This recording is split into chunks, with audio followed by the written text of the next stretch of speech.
Hello, I'm Aaron. This is Chiron's Cave. We're back today to talk about dogma as it pertains to astrology and religion. So, kind of astrology's uh, intersection with religion. When Susan's here. Oh, yeah. Hi, I'm Susan. Yes, I'm Susan Reid, astrologer. And yeah, I'm looking forward to having the discussion around this. It's both subjects are of great interest to me, religion and astrology. And so their relationship, as it unfolds through history and time and space, because it seems to be an ever evolving relationship. And so yeah, I'm looking forward to talking about it today. Yep. And so I just wanted to address um, the midheaven information Yeah. we talked about in the first episode, which we haven't even aired yet. So possibly this could be the first episode that actually airs. I don't know, but in the event we do put the other one first, um, we were talking about the midheaven, and I had said that it was my understanding was that the midheaven was the highest point the sun reached on the ecliptic for the date of birth.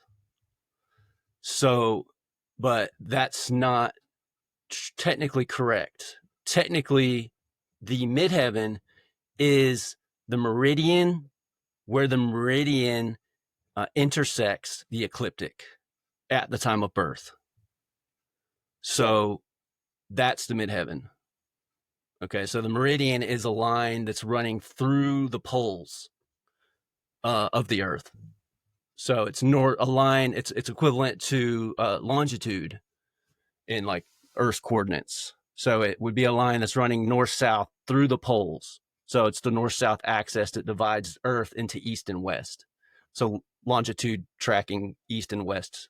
So that's the midheaven. It's just the point at which the meridian intersects the ecliptic. So, Okay. and yeah, go ahead. Well, I was going to say, so that sort of answers the question of how it moves so Yeah, quickly, how that's right. it moves through the degrees Because with so quickly. diurnal rotation. So the Earth's rotation Hmm. is what it's moving at the same speed as the ascendant. Okay. Right. Right. And then Okay. so Yeah. the okay, now I'm blanking. There was another I was talking about. So we brought up the zenith. And the Hmm. zenith is from your location, if you look straight up, that's the zenith. And so that is where the meridian and the prime vertical intersect. And the prime vertical is a line that's running from east to west. So it divides the Earth into north and south hemispheres and would be equivalent to latitude. So it tracks north and south. The lines run east to west, though. I know for me, it took a long time for me to get it straight, longitude, latitude, because like longitude's north-south lines, but it measures east-west. Hmm. So anyway, we don't need to get bogged down in that. I just wanted to address it because I was like, and I'm still not entirely, because I know I could have swore my understanding was that it was the highest point the sun reached on the day of, of your birth, but it's not. So I don't. There may be some correlation there because the meridian when you're born can be it's north south. So um, at noon, right, is the sun reaches that point that I was talking about, the Hmm. highest point on the ecliptic. That's at noon. Okay. Okay. So the midheaven at noon would be what I was talking about. The highest point the sun reaches on the ecliptic for the day of your birth. That would be noon, though. So Okay. that's where Okay. it changes. So, like, if you're born at say 9 in the morning, your midheaven is going to correspond to where the meridian was at 9 in the morning, Mm-hmm. Hmm. right? Okay. Because Hmm. that's where it intersects the ecliptic. Not necessarily, but that's not where your sun is. That's just where the north south line is intersecting the ecliptic. So it does correspond to that point at noon. It's like, Okay. Okay. So specific to noon, and that is not contingent on the time of year. necessarily. It would Well, be it'll new. change.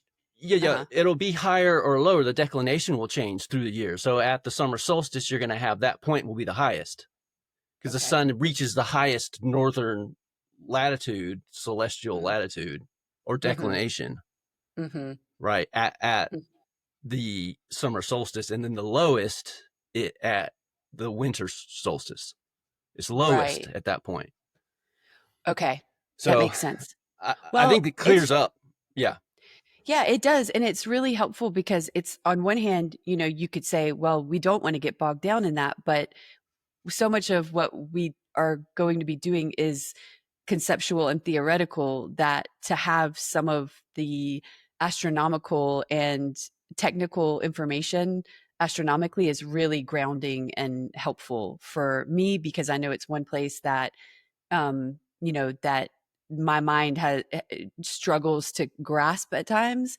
And I think it's really important to have as an integration for any astrologer. So I'm guessing I'm Yes. probably not the only one No. that is interested in some of those more technical aspects of how things work fundamentally. Yeah. Especially now, in our age of AI and internet, like you don't have to have any understanding of this to be an astrologer. Right. You just have your software. It tells you all this. You don't even have to have any conception. You don't have to even be able to go out. And most astrologers can't go outside and look and be like, hey, there's Mars, there's Jupiter, there's Saturn. Mm-hmm. Mm-hmm. A Yeah. lot of them probably couldn't even say that's east, that's west, that's north, that's south. Like now, right? Like we're Right. so divorced from the earth and physicality and Right. as a species now because of tech. Right. I mean, you Right. can literally you can never leave air conditioning in places. Like you can drive in your car into an air conditioned like parking garage and get out of your car and into an air conditioned building and never even go outside. Like or never Right. even leave your house now. Like right, you just Uber Eats or whatever, and they just bring the food to your door. I mean, so it's like we're so separate from Earth and our animal nature, right? That Mm-hmm. like in astrology you can be a practicing astrologer from your closet and like make a living. Right, people can like Yeah, you can do everything theoretically. virtually. Right. That's true. Well, So and it's go ahead. no, I'll finish up just saying like yeah, so using the ephemeris, using knowing how to calculate things by hand, like doing the math, like knowing what these things correspond to, Mm-hmm. um that's all important. And if you lose touch with that, then what does astrology become? I mean, Right.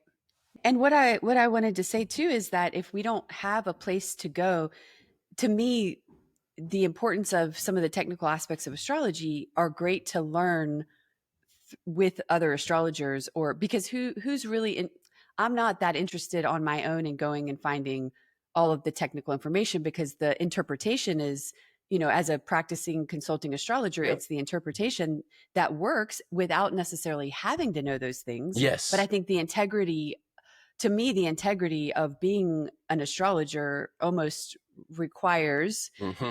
of me anyway, maybe not all astrologers, but that I Some at of us least, at least, yeah, you know, that we try to integrate the practical material aspect of astrology with the theoretical and and conceptual. which is why we're a great team, right? Because Hmm. I am very interested in the system of Hmm. astrology and like Hmm. exactly what all that is, right? Hmm. The history of it, the geometry of it, the number of it, the physicality of it, like all of that real world stuff. Like that's where I'm really interested, which is why I do hand drawn charts with a compass and a straight Right. edge, like an ancient geometer would do, right? And why I do calculations with just a solar calculator, like just Right. arithmetic, right? Like actually Right. doing the math, like which I could do by hand because Hmm. I know how to add, subtract, multiply, divide, Hmm. right? Even with decimals and the sexagesimal, and I mean, I could do it all by hand, like with that, but I'm not, I mean, you got to draw a line somewhere. Yeah. And Right. for 2025, the fact that I'm not using any software and I'm a practicing, I feel like I'm doing my part to carry the torch on the practical, like down to earth physical system of astrology. Yeah, and hopefully even helping, right, to transmit that knowledge for the next generation of astrologers who don't have to know it before they can start learning the Exactly. concepts. And I think about the Pisces Virgo axis and even, the union of opposites and how that blending of those energies works really nicely together, because one does strengthen the other, right? Even if I don't have to know those technical aspects to start interpreting, I think it is more than just simply like a principle of integrity. I think that the quality is much greater because one does inform the other.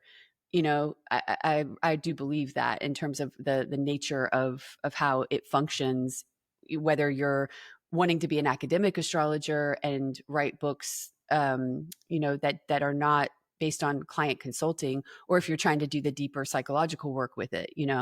So Which is where you anyway, come in, right? But between our duo, right? Like, because what you bring is 20 years of interpretive astrology, right? Interpreting, like, which is the work, right, of astrology. Like that, like you said, you don't have to know now with the technology.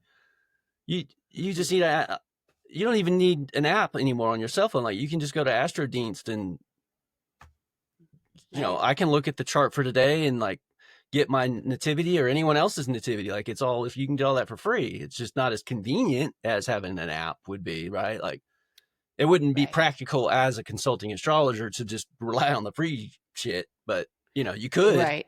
And the nature of what you're going to deliver to somebody is in a sense a regurgitation of something that's been highly like diluted, and that's quite generalized. So sitting down with the person and understanding the context of their life and being able to have that connection, and the experience of looking at and consulting with enough clients, that is really helpful in further work with other clients. I mean, that's really helpful to have.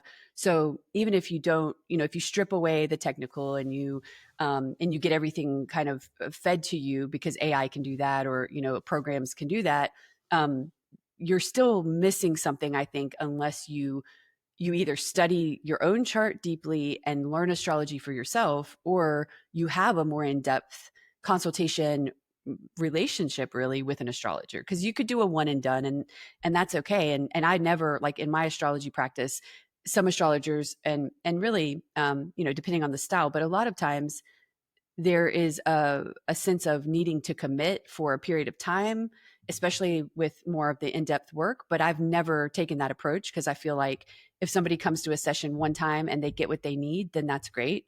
And if they want to come back at some point in their life and they feel like, has more to offer, then that's great too. So anyway, I think, we want to experience a deeper nature, the deeper promise of what astrology can bring. And that's kind of what we're wanting to explore as well. So. Sure. And like, I also, you speaking of the subject we want to like kind of broach today with dogma, religion, and astrology, what you're talking about, like, that's what a priest would be, at least like in the Catholic sort of version, right? Where like you go to confession and like you go to the priest and talk to the priest, and he communicates the message, the biblical message, from God as the Father, right? He's the Father. Like, I'm not saying, what I'm saying is like the relationship there, and what religion is, right, for us as community. It's really about community. So let me just jump into sort of some of these points that I have written down Please, on my exploration this morning with this dogma and astrology. And I don't know how well this is going to translate as far as talking on a podcast or just kind of talking points, but so the first thing that I would say with dogma in astrology would be planets and signs and houses. That I would say would be dogma, right? Because astrology doesn't matter what astrology you're talking about, really, right? Like, in even mundane, Well, see, mundane, maybe you could just talk about planetary aspects, right? But in that case, but if you're talking about something that's going to happen somewhere, some locality, you have to have the houses, right? So, and it doesn't matter what system, be it Hellenistic, be it modern, psychological, classical, like, sidereal, like whatever kind of astrology you want to talk about, like you're talking about planets in signs, in houses. And I'm saying that is a dogma in astrology. Okay, so could I stop you for a second and ask maybe first, when we talk about dogma, are Mhm. you giving dogma, how would you define dogma? So Like I I would, think so dogma would be, my understanding would be, so uh-huh. like in the biblical tradition, Mm-hmm. dogma would be coming from the Bible. Mm-hmm. So like using Christianity, because I know Christianity well, you do, most of our listeners probably are gonna know it, Mm-hmm. in the Western world. So like, Right. what's the dogma in Christianity, right? Well, just no matter what denomination you're talking about, even beyond that, even Protestant Catholic divide, right? So Jesus Right. is the Son of God. He died, sacrificed himself to redeem the sinners, us, mankind, so that we could gain access to heaven in the afterlife. You take any of that out of Christianity, and you're not talking about Christianity. That's Mm-hmm. dogma. Mm-hmm. That's what I'm saying. Dogma is like the bones, that the structure of whatever system you're talking about. Right. And I think part of what a lot of people resist, and when we talk about dogma and it has a negative connotation, a lot of that is because whatever those principles are, or those beliefs, or that system of belief is tied to, oftentimes the difference between dogma and, say, something that is more open or that is spiritual in nature but not dogma would be that there's some that it's defined or it's delineated as the truth, capital T, or that there's an authority Mm-hmm. that is giving you that information, and that is the truth, and you don't really need to question it. And as no matter how complex it is, it's considered to be authoritatively or Mm-hmm. authoritarian lead true about whatever that system is. And so I think that's why a lot of people really push back and resist what they consider to be religion, and how religion can be dogmatic, right?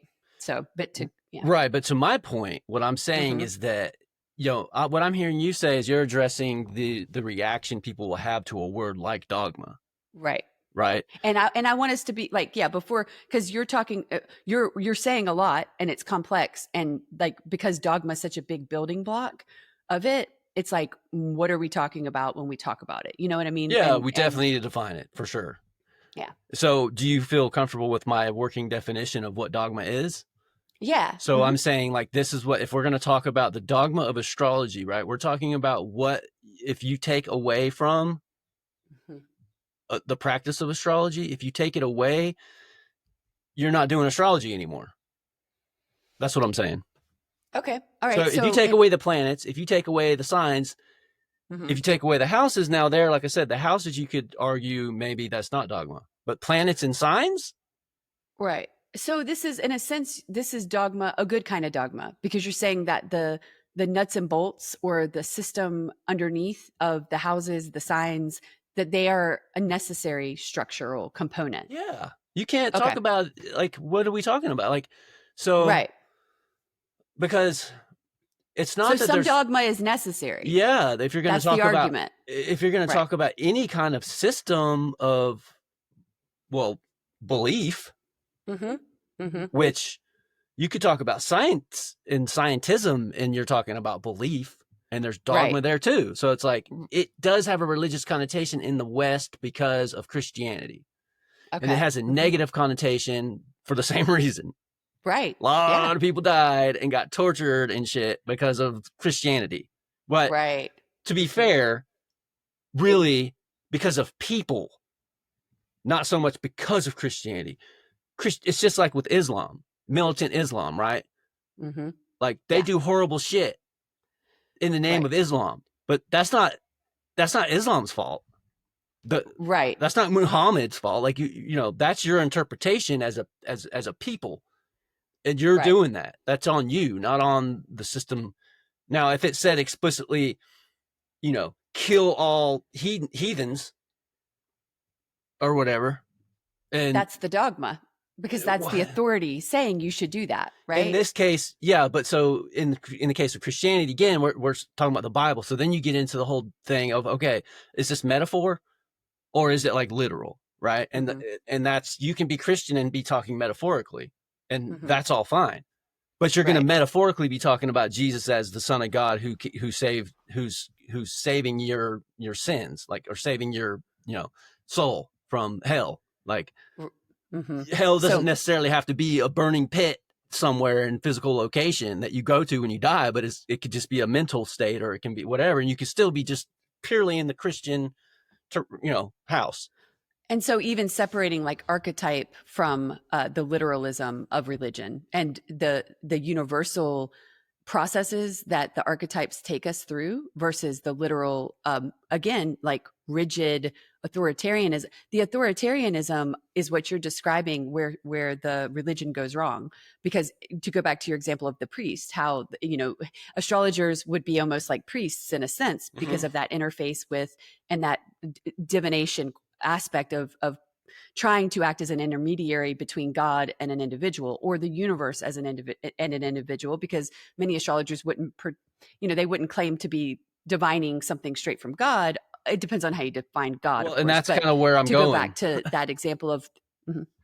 No, I'm saying that's kind Oh, of where I'm okay. I was going going to with say the priest, the only thing that we're not talking about dogma in the sense that we have to become enslaved to a system, such as through astrology. That astrology is not some kind of confining system that we're going to go to, high priest X, Y, or Z, astrologer X, Y, or Z to get our answers or our knowledge or our truth. That it's actually the opposite in a way. And I think that's where you're probably headed as far as the relationship between religion and astrology, or, anyway. So I want to. well, my interest is so there, and I keep coming across this just with people I know, uh, most of which are at their Saturn return. I seem to be attracting people that are at their Saturn return, like left and right and center, Mhm. and like Okay. in my Mhm. role as an astrologer. For whatever reason, I don't know why that it would be. I'm at my Saturn opposition. Maybe that has something to do with it. I don't know, but it's interesting to me, and I've noticed it. So, Could be um, teaching. Could be teaching. well, for sure. Yeah. Uh, so, so, but the issue that keeps coming up is this community issue, right? And I'm like, okay, if you're Christian, congratulations. You have thousands of years of tradition. That's the religion pretty much of the land that we live in for the most part. Like, you can there's a church across the street from the church on the corner from the other church, and there's a new one being built across the street from that one. So like, you have choice and a Mm-hmm. community. And if you don't like that particular one, there's a 500 others within a mile radius of you can go find, right? Mm-hmm. Okay, those people, great. That's, if you're Christian, my mother is, and I was raised that way, and I don't have any beef with that. Like, there's a need for it, and it does a good job doing what it does. But there's a lot of us who don't believe that way anymore and need community. Mm-hmm. Okay, so there's the need. And so that's the thing I'm saying, that religion does. Really, the work of it is the community Mm-hmm. that it gives you. Because in our society, it's atomized. We're all individuals. It's all about, like, now, especially with the Black Mirror, or, the, Neptunian the mirror. Neptunian mirror, the Neptunian Black Mirror, it's just narcissist without even a thought of a raison d'etre. Like, it's Mm-hmm. just Mm-hmm. narcissism. So, like, my point is, what I'm saying is, I keep coming into contact with this. There's a need for community. So, like, that's a religion. So, like, astrology is not religion.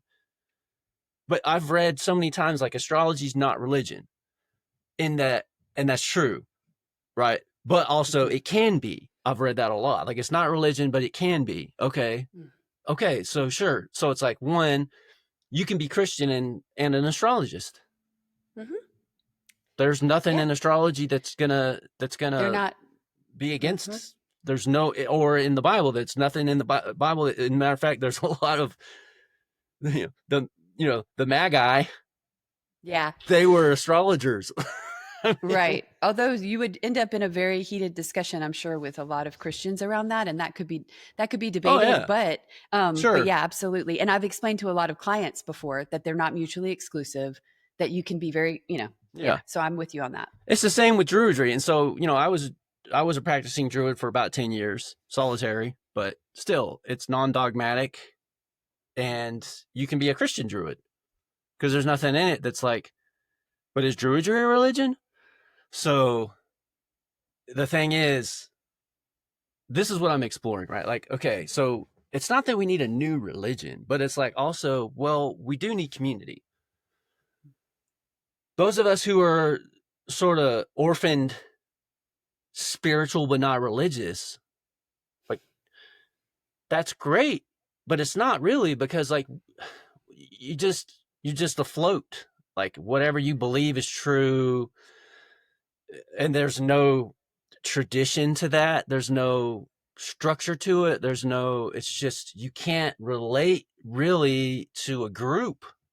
Hmm. But with astrology, I'm saying, and it's the same thing in the archetypal cosmos uh, that the Grice is, that's what archetypal astrology is sort of doing. It's like he's saying as much too. It's like this is, the new myth, or the new like belief, it can hold it. So let me just, maybe we can go on to the next. Yeah. So Sure. I'm Hmm. just proposing, and again, Hmm. this is just notes I took this morning. I woke up with Hmm. with thinking about the triplicities and quadruplicities is what got me started on this morning, and so then I look at the ephemeris like I do every morning, start journaling, do my tarot reading.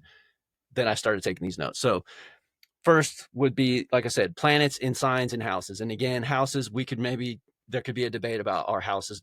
Could that qualify as dogma or not? So then the second thing that came up for me was the primal triad: sun, moon, ascendant.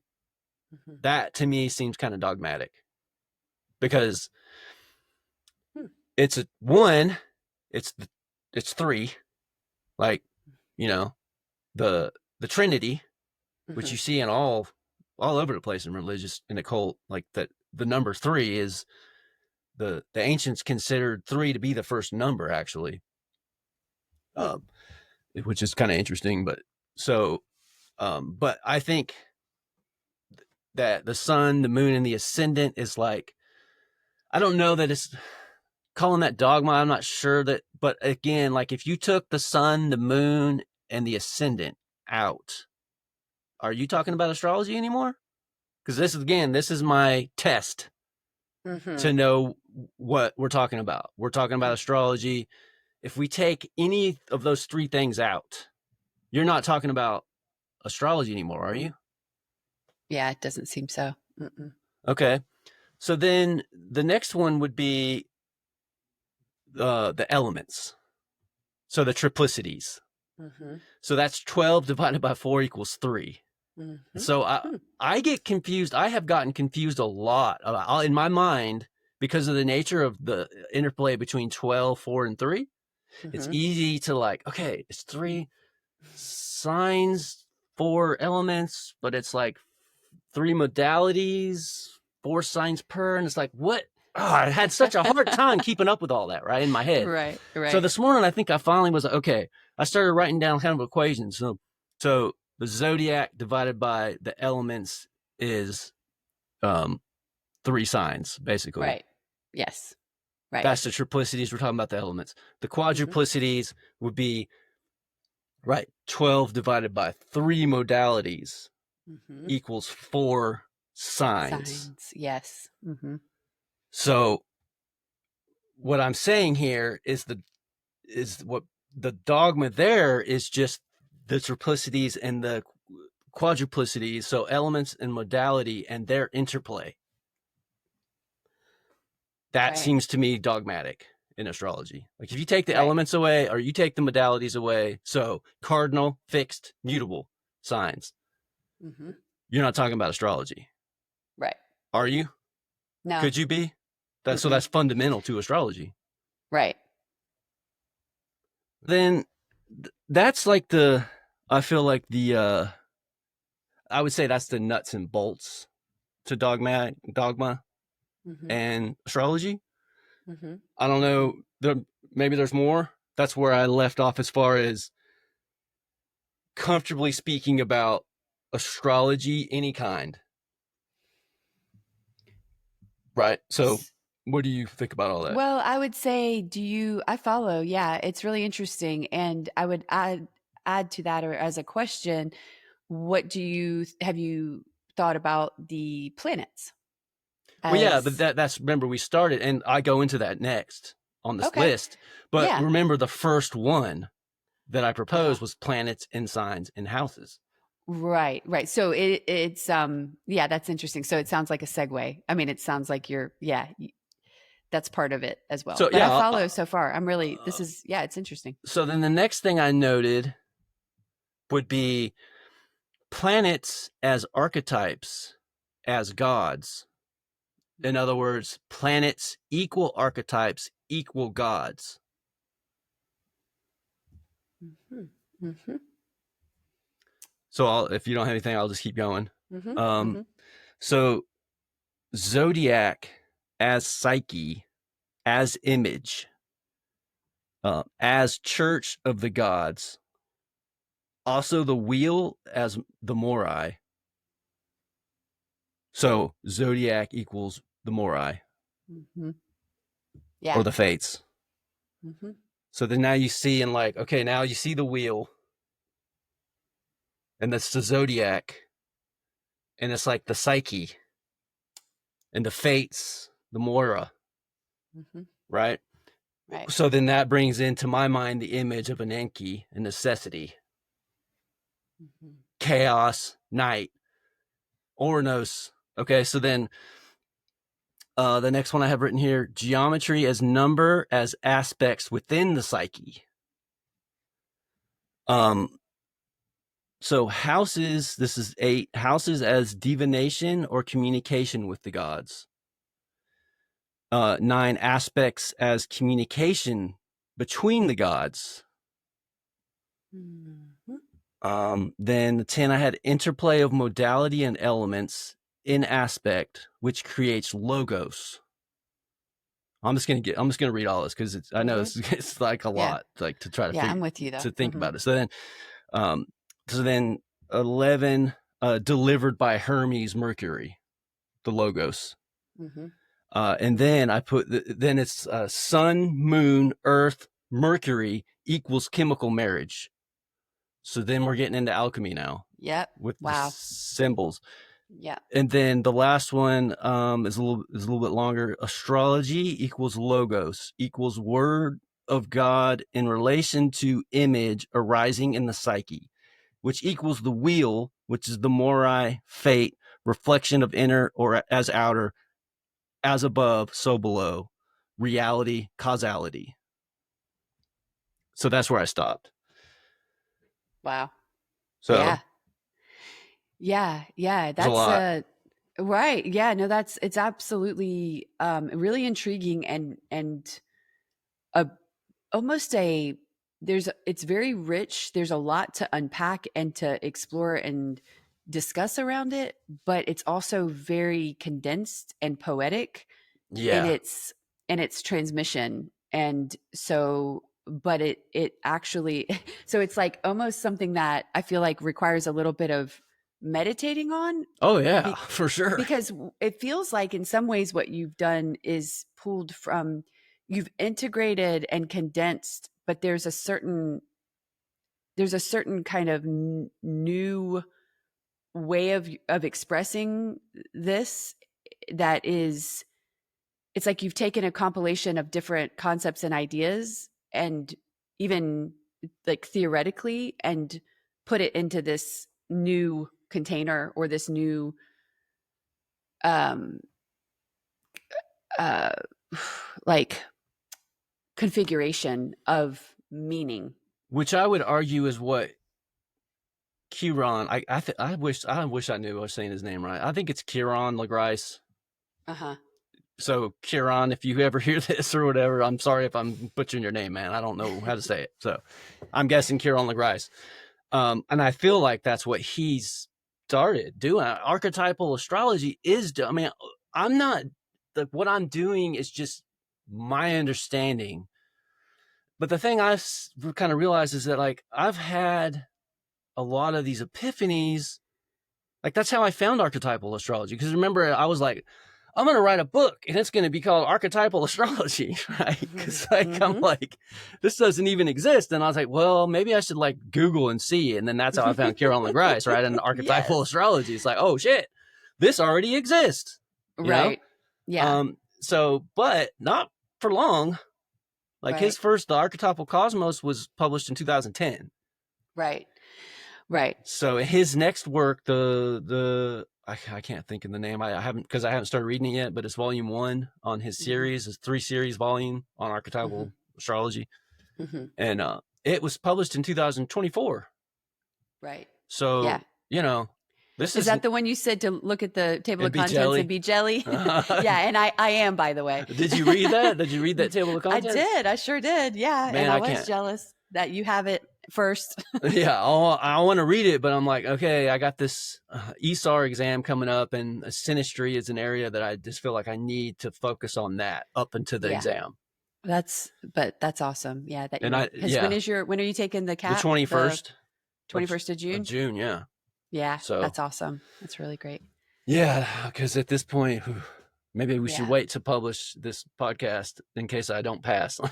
Okay, fair enough. I'm joking. We can do that. I'm joking. I'm not in a hurry, but yeah. Yeah. But yeah, no, I think that and yeah, exactly. This is what, for me, I imagine the rallying cry, if I could hear one while reading that, was that this is a bigger project collectively that LaGrice was sort of suggesting, because it's not about that disjointed individual perception of reality only, and that there is this marriage between understanding what is happening on the internal psychic level and the external macrocosm and collective level.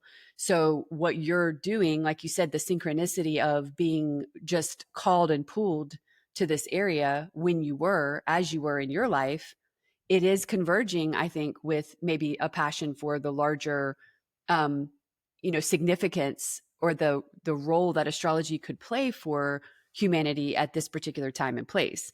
And so it's really about explicating that and developing that and helping to find ways to use your, use your interest, your work, to help contribute to that. Right. And that's what the distillation that you sort of poetically just laid out as it came to you this morning. I think that's part of getting that project initiated in the chariot kind of way. Right. And being able to be able to start to illustrate for other people how this could serve the larger collective, not just the individual, although also the individual, on that journey, on that hero's journey that we all seem to be on, regardless of how where we're coming from, religiously or whatever. So what's needed, though, is a place for us to come together in reality. Yeah. As people with our basic animal people needs. Right. To share this, Yes. It's not a religion. Exchange, dialogue. And here's the thing too, that the stain of woo, I'm going to call it. Sounds like something in Winnie the Pooh. Like something in the deep dark forest. Okay. I've not ever thought that. That just came to me. The stain of woo with astrology. And it's, I keep wanting to use the word interplay with scientism. Right. Like in Christianity, you could argue the same. It's like they get to be just, it's normal. What I'm trying to say here is, it's like some of the things that you believe as a Christian, it's fantastical stuff. If you get into some of this stuff, literally, like drinking the blood of Christ, like you can be in church and hear people talking about drinking the blood of Jesus. And there's nothing that's completely normal, and there's nothing's crazy about that, and you're crazy if you don't believe it. Right. But if I were to say, like, drink the blood of Dionysus, Right. Blasphemy. I'm a loon. Like, I'm going to the psych ward, because like that's crazy. Obviously, that's crazy. But is it though? Like, I'm not saying that. I'm not drinking the blood of Dionysus. I'm just saying, why can't I say that?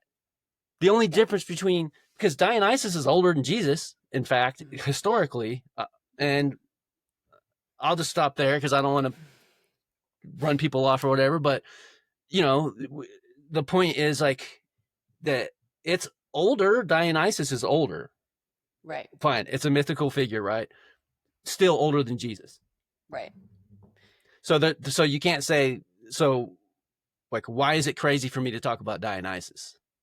Right. Because you don't have the benefit of thousands of years of dogma. And to use the word dogma again, as far as the authority of the church and the authority of the fathers of the church, the fathers in power that have had the, benefit empire. To continue to repeat. So in a sense, you're not, anything outside of Christianity or outside of the dogmatic religions has to literally reinvent the wheel of fortune, or wheel, that has to reinvent not the It's same just the community, thing. The structure, Right. Community structure. Right. It doesn't have to reinvent anything. Well, I guess the unifying element, when you describe like the astrological wheel as in some ways a representation of psyche, and the kind of the wheel of fortune image, that is the structuring principle, right, for any kind of paradigm that may serve a collective. So that they're at the center, for sure. Right. So when I say reinvent the wheel as the structuring principle for how humanity can gather collectively through the sharing of ideas or beliefs or practices or connections, at the Church of Astrology. And is it a literal church? Well, why couldn't it be? That's what I'm saying. Like, what is the reason why that couldn't be? Like, it doesn't mean we have to go sing hymns about Pisces, right? And hold hands and pass around, give money and like have a preacher up there preaching. But it's like, it doesn't have to be that. Well, it's changing. I think changing the understanding and the changing the nature and the understanding. Maybe not changing the nature, but changing the understanding of what is religion. And I think that's something that LaGrice kind of breaks down in his book too, where I think he discusses the categorization, or what is religion. What qualities does something have to be a religion? Yeah. And so I completely skipped the first thing I wrote down for this morning. Okay. Before I wrote the dogma of astrology, underlined and started numbering the 13 things I wrote up, which 13 just happened to be 13. I didn't do that intentionally. I was going to ask. I was going to ask. Discordia, dropping the apple down of Discord. Anyway, so the first thing I wrote was astrology is not religion because it is missing the creation myth and ethics/morals. That's it right there. Awesome. Yeah. Right. Very nice. Because the creation myth, Yahweh created everything in 6 days, rested on the seventh. The logos, the ethics, Moses with the 10 Commandments, like that's all the creation myth is like, where does all this stuff come from? Well, it comes from God who created everything.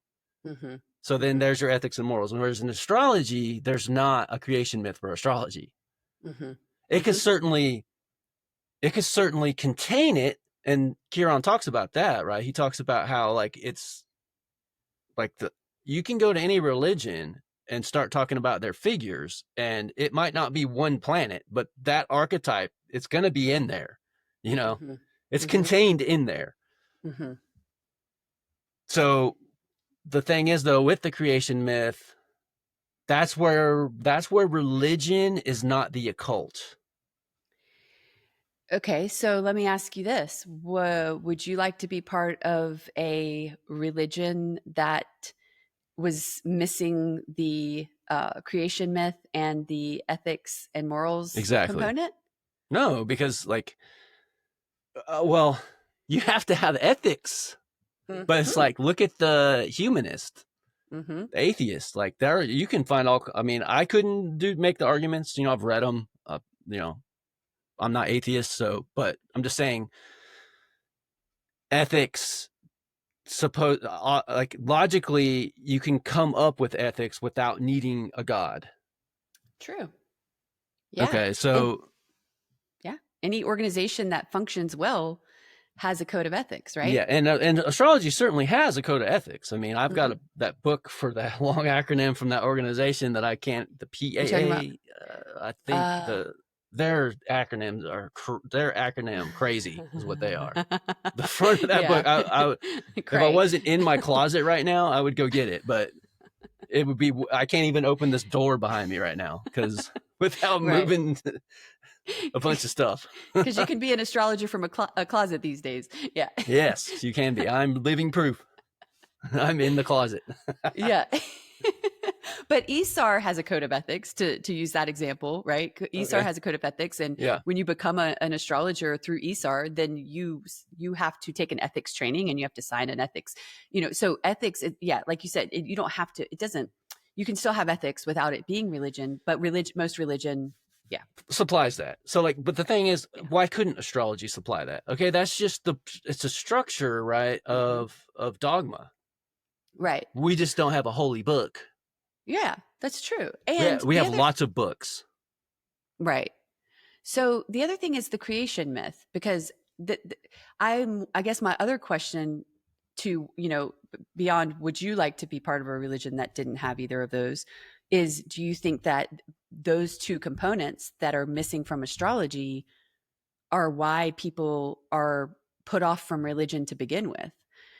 In other words, do they believe in some kind of unifying principle? Like they might believe a lot of things, but they might stop short of saying, but it was one God, all loving, all powerful, however you define it from that religion's perspective, from the creation myth that you're coming from for that given religion. That might be what makes people stop short and say, well, I don't believe that aspect of, I don't believe that's how we came into being, or I don't think we can know that, or, is that putting people off? And then again, the morals and the ethics, it's like, I believe in love, but don't tell me how to live my life. Or I believe it, and maybe to some extent it's a desire to not be accountable on some kind of humanistic level, but nonetheless, are the ethics and the morals deterring people from religion or wanting to be part of something bigger in that belief system? Well, kind of way? if they disagree with those morals, Mm-hmm. Right. I mean, you could Yeah. take sexuality and like the gender Exactly. issue. That's a perfect example. Talk about like Yes. in Christianity, right? I mean, you can find Christian churches where you can be queer, gay, trans, like, right, but they're Right. like so diluted. Right. It's like Right. the Unitarian, I think it's a Unitarian church. I Right. think here for us, Yeah. they're the ones where it's like, Yeah. all Yeah. that's good to go, and they're doing Christianity supposedly. Which Right. supposedly you could. I don't see why not. Like, you just, as long as you're not doing the literal thing, Mm-hmm. and you're speaking metaphorically, Right. with the Bible, then there's nothing. I don't, but Right. So in other words, I guess I'm kind of, the reason I'm asking is because if you could keep those two out of it, is astrology, I mean, it doesn't have to be a religion. Like you said, if it's missing those two pieces, it's not a religion, but other aspects of it are. Like, would you argue that it should be made to be a religion? Well, I don't think that's. I'm saying it could be. Mm-hmm. We have some hangups. Right. Okay. Uh-huh. Yeah. And that's what's stopping it. So when I started talking about the stain of woo, that's a problem. Okay. So that's another. And if you switch over to, say, talking about scientism, mm-hmm. right? You can be a part of the religion of scientism, and you're just right as far as, you know, the high tower intellectuals are concerned. You're not delusional. You know the truth. And the truth is, it's all determined, ironically enough. Everything's determined. What I'm saying right now is determined by the billiard balls that are the synapses in my brains. You know, the electrical chemical reactions that take place in the meat space inside my head that makes me say what I'm saying right now, and I have no control over that. Right. You know, if you talk to Sam Harris, that's what he's going to tell you. Free will is an illusion. It's not real. It's a really good illusion, but it's not real. From the perspective of scientism. Yeah, or just science, but it becomes religion. That's what I'm saying. Oh, yeah. Like, it's scientism. Speaking of dogma, right? Exactly. Yeah. Right. You right. get to be They right. are the authority. They are the high priest, right? Everyone else is delusional, and you're silly little, believe in your silly little myths, you know? Right. We're, you know, we know better because we're intellectuals. Right. Which is the organicist kind of theory that Grice unpacks is pretty interesting in response to that, or I guess in relation to that, and in relation to debunking that idea that it's not new. Right. I mean, people don't know, right? We were splitting the atom in like 1930 something. We split the atom. Yeah. I mean, we knew about quantum physics, you know. Yeah. The you know, Heisenberg's uncertainty principle and all that shit that gets just regurgitated by the new age stain of woo when using it to justify you believe in unicorns or whatever. Like, you know, I'm saying that's a problem for astrology because it's not anti-intellectual. It's the same with psychology, and what Jung was why he was in the closet. Speaking of being in the closet as an astrologer. Right. He was. Yes. We know that he was consulting astrological nativities for his clients. Right. Yes. Yes. But he couldn't come out and say that because they were fighting against the hard sciences. Right. And wanted to be taken seriously. So now, and that's still a problem, right? In-depth psychology, it's still looked down upon in the more, you know, hard sciences, like physics. Right. Yeah. But then the truth is that the physics also, we know that just the act of observing changes the behavior of what's being observed. What can you know about reality? This is physical reality. We know that our observation is changing the way particles behave. It's a shell game. Like, yeah. You know, what's real? Yeah. Yeah. But there's infinitely more power within the individual in that version of understanding the nature of how uninhibited we are in some ways by the concreteness or the atomic nature of reality. Yeah, but if you start applying that, you're woo. Right. That's what I'm saying. That's the problem. And to kind of go back to that, when you mentioned that, I think part of what's unique about where we are historically right now, or it seems to be the intersection we are at right now with the collective, is that there has been a huge breaking down of, I think, the old structures of religion and, you know, especially organized religion. And so many people have become, there's been that pop, you know, of the younger generations being really interested in astrology, and to a level that they weren't 15 years ago. And, you know, when I got certified as an astrologer, it's like I was a young astrologer. Most of the astrologers, a lot of the astrologers were older than me. And then there was a generation like just a couple years younger than me. And they were at the same time, you know, they were kind of coming up like and then that became, you know, the foundation, I think, for the dissemination of information through podcasting technology for now this extreme exponential growth that's coming through social media and just exponentializing everywhere through It's the technology. Neptune in conjunct Uranus generation in Capricorn, right? Right. Yeah. And they're Yeah. willing to hear you out Right. as an Yeah. astrologer. That's what I've been Yeah. noticing. And that's this Well, generation I'm talking about at the Saturn return, right? yeah, and it's funny because when you say that, and you've mentioned that before as being an observation, I think it's a really interesting one because with Pluto's, movement through Capricorn, that tends to change the power structures, right? And break down the power structures and transform them. And then with Neptune there, it's like the new type of that connection between the Neptunian energy and the Plutonic. It's like Neptune and Capricorn is like rethinking, re-envisioning, and even washing away old notions of power through some kind of even spiritual rebirthing process on the collective, because Pluto represents a lot of the collective and what's happening generationally. So it's like it allowed that breakdown and that washing away or purification in some ways of those old ideas and those old structures and paradigms that were very Capricornian, right? Very hierarchical, very Saturnian.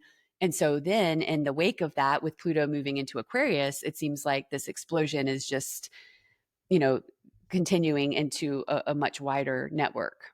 But there was the Uranus Neptune conjunction, right? And do I have that wrong? Am I talking about the wrong? Didn't Uranus and Neptune conjunct in Capricorn? In Oh shit. Okay, 90 yeah, no, and sorry. We're gonna have to scratch all that because I totally misheard you. no. Yeah, when Well, what you said is all true. right. I'm just But saying, when was that? like 95 was like where it was like 97 around there, right? Wasn't it Uranus? I'd have to go get my charts See, again, I'm gonna look. I'm gonna actually look. So, but and I'm yeah, in the closet, so I can't. yeah, you're stuck. you're you're Stuck sedentary. in the closet. You chose that closet. You live with it. I'm just trying to bring the best sound I can to this podcast. Yeah. Oh, yeah. So you're talking about the Saturn Pluto conjunction, right? I Is thought that it what you're was talking about? no. I No. thought No. It's further back. Yeah. Okay. Uranus, and because I know Uranus is in Taurus. Yeah, I'm pretty sure I'm right. What year were your Uranus friends? and Neptune would have been Okay. at Capricorn, at the end of Capricorn. But what year would that have been? It's mid 90s, 93 maybe would have been exact. It's right in Okay. there. Oh yeah. Okay. Yeah. Neptune. So can you speak to that a little bit then in terms of why you think that was helping to break through with Neptune and Uranus. Neptune and Uranus together With in respect, Capricorn. well, with respect, there's a lot of what. That's why I say we don't have to take what you were talking about with Pluto. Yeah. And Neptune. Uranus is the faster of those three, right? Uh-huh. So what you said would apply to this just as well. It's just another facet. It's just another aspect, right? But the Uranus Neptune conjunction, you have the revolutionary, shocking, like explosion in spiritual but not religious. Mm-hmm. Mm-hmm. Oh, right. At the end of Okay. Capricorn, Yeah. Right. Mm-hmm. moving into Mm-hmm. Aquarius. And I'm Gotcha. saying So that generation is willing to be like, even if, like, I have a friend, he's a vegan. He's extremely intellectual. He's was a hacker at like 14 years old, so he's like computer, right? He went to school for it. This guy's a brilliant computer guy, right? Like coding, had a career in coding and made a lot of money and quit to be a vegan farmer. But he's he's really intelligent. He's not an astrologer, but he'll listen to me talk to him about astrology and with an open mind. Right. And you wouldn't think a guy like that would, but he's kind of into geometry. So like he's and he got, I'm sure he'd be fine with me saying his name, but I won't just there's no reason to, but his trip was for a while when he was in college was like the whole idea that we're our own God, that we create our own, like, it's solipsism is all it is, really. Mm-hmm. But us as the individual being God, right? Like, you can, like, control with the will, and like your reality can be, it's malleable based on the will and all of that. Mm-hmm. So he was Yeah. kind of on that trip, and then he literally started tripping with hallucinogens, and like Mm-hmm. woke up to like, oh wait, Mm-hmm. maybe I do Yeah. need a reason d'etre beyond the ego. Like, Right, you know what right. I mean? Besides being my own God. Yeah. And he's still not, he's kind of into the singularity, and his concept of God is like nanobots throughout the whole universe, so that we could know everything all at once about all the physical everything, because the nanobots kind of thing. So it's kind of like I Mm-hmm. said, it's out there in the scientism type, Right. way. But the point Yeah. is, he'll listen to me talk about astrology and like listen, and Yeah. not be like, oh, Aaron, he knows, I'm not just woo. So, Right. Well, yeah, and it kind of, to go back to the the Neptune Uranus, because if as we know, Uranus energy is very revolutionary. It shakes things up. It transforms in a different way than Pluto. But with Neptune, that Uranus Neptune connection, like you said, it was sort of very rapidly maybe opening. If Neptune is tied in with spirituality and states of consciousness and awareness around states of consciousness, and what we think of as spiritual, but ultimately, dimensions of consciousness, then Uranus was awakening that, perhaps that generation, or that signature is there for an awakening to a deeper level of consciousness that is not contingent on any one set, even scientific theory or religious theory, but that it may go far beyond the current conceptions of it. and here's the interesting thing I was thinking about this morning in relation to creation myth. And I was like, Mm-hmm. well, okay, as a Hellenic pagan, Mm-hmm. what's my creation myth? And Mm-hmm. then I started thinking about Uranus Mm-hmm. as the sky god that create, like the father of the Titans, right? Like mated with chaos, essentially, with Gaia, Rhea, like, you know, uh, mated with night, basically, right? Mm-hmm. So that would be like the creation myth. But what is Uranus, right? In astrology, the archetype there is mostly going to be, it's mostly going to be Uranus. Like the Uranus is named after Uranus, but the archetype of Uranus is more Prometheus. So there's a lot of, like, even within Wow. astrology with archetype there's a Yeah. lot of bleeding in the area of, that I've noticed, in the area of the outer planets, essentially, starting with Mm-hmm. Uranus, Neptune, um, Pluto. Like, Saturn's like the bounds, right? And then once you get to Uranus, Neptune, Pluto, there's a lot of like archetypal mixing, I feel like. And yeah, that's interesting too, because with Neptune, spirituality, and Uranus, like you said, tied in with even Uranus's current, in the last 50, 60 years, connection to astrology and astrologers. So it's like that generation too may resonate very deeply on a spiritual level with what astrology is all about, because Uranus is sort of the astrologer's symbol, the astrologer's archetype, Which actually, I have recently been developing a new relationship, because you can do that when you're a polytheist, right? Mm-hmm. With Urania, who is a muse, Mm-hmm. but Urania is Uranus. Like, there's this, it's a female too. So, Mm-hmm. but Urania is properly the muse of astrology and astronomy. So I've been like kind of communing with Ah, Urania lately, because I'm like, well, uh-huh. what's more appropriate than Urania for communing as a polytheist, Hellenic pagan Right. astrologer? Like, that's like Right. the patron saint of astrology, right? Urania. It's like Mother Mary. No, just kidding. Just kidding. That'd be But Demeter or yeah, there you go. Persephone, Right, right. But no, Hestia, like yeah, yeah, there's others. Yeah, a because lot. there There's, can be more than one. yeah, there's a lot. Well, Yeah. that's the point of polytheism. There's more than one. It's like, Right, right, right. Yeah, yeah. touche, touche. Yeah, it's true. That's a really good point. Yeah, so I like that. I like that Uranus, Neptune, like you said, the generational piece of why astrology is sort of exploding onto the scene as a answer to a need, a collective need, which I like to think of it that way, right? I don't think it's just pop trendy, especially with astrology and knowing how much deeper understanding of identity and self goes. Like you said, is if if we're isolated and also staring at black screens and lost in this hall of mirrors around who we are as a collective more and more because of maybe losing touch with some of these grounding governing forces in our life that have largely been external and during different periods of history, and now we're completely changing that orientation in our relationship to reality.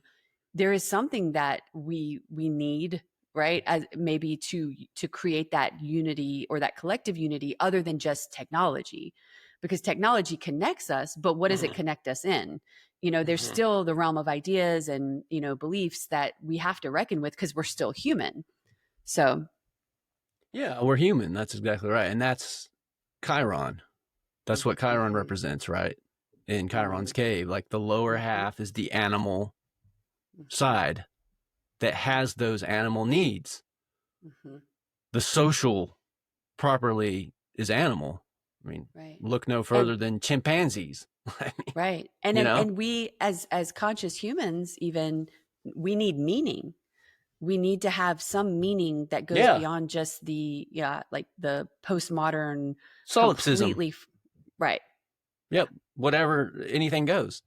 Right. And that's been my that's been my problem with postmodern thought, critical theory. Like, it's like, and that's where I align with Jordan Peterson, which, talk about getting me banished. Like, the right people hear that name and they're like, oh my God, Jordan Peterson. Like the whole idea of that basically you just change the definition of words and then you change reality. Which is 1984, George Orwell's Newspeak, all that. Like, it's like, yeah, it's true that, we do define reality with the logos, and that if you do change the definition of words, you can change reality. That doesn't mean that's what you should do, though. Because then the logos becomes pointless. It loses its raison d'etre. Right? It's just Hermes just having a fucking party on the internet. with for sure. And Neptune's fucking passing out hallucinogens and like, let's fucking party and here's some ecstasy. You know what I mean? And it's all just like, whatever. It's your world, man. Do whatever, whatever you want. Like, it's like, no, that's not what I'm talking about here. Which is where dogma comes in. Because that's kind of like, dogma's like the wall that you hit. That's Saturn, right? Saturn is a huge archetype in astrology. Right. Are we just going to say, Saturn's bullshit, malefic and bad, and just, because nobody wants rules? Exactly. Right. That's that. Yeah, no, I think you're right. And I think that's why making the distinction between the nature of the kind of dogma that makes people run from religion and the need for dogma, aka as experienced via Saturn, the Saturn principle, that there's an important difference there, and that we can keep Saturn without having to keep the more negative manifestations of the dogma of authoritarianism. Saturn could be belief. Saturn could be, I guess, transgender now. Yeah. Somebody said to me recently, I can be okay with any and all beliefs, but what I'm not okay with is evangelism or, basically trying to convert. Proselytizing. Yes, because that is a form of intellectual imperialism. And I think that, it was like, that made a lot of sense to me, because it's the issue with a lot of the dogma isn't even that it has a governing or organizing facet, or that there isn't a structural kind of wheel there, to go back to your image, but that it's being, it's being forced upon people that, the doors are open. Yeah. We're in here talking about astrology. Right. If it interests you, come on in and let's talk about it together. Yeah. Right. You're not going to go to hell if you don't come and talk to us about astrology, like I'm not going to convert unless you have a Pluto transit, and then you might go to hell, but that's okay. I'm in the middle of that shit, man. Pluto's on my sun, like right, and it's squaring mine, for like a year. So like, you know what? I mean, and I'll talk to you about that and all the shit that might mean. But and the thing is, the point is, I'm not proselytizing from my closet about astrology. Right. Yeah.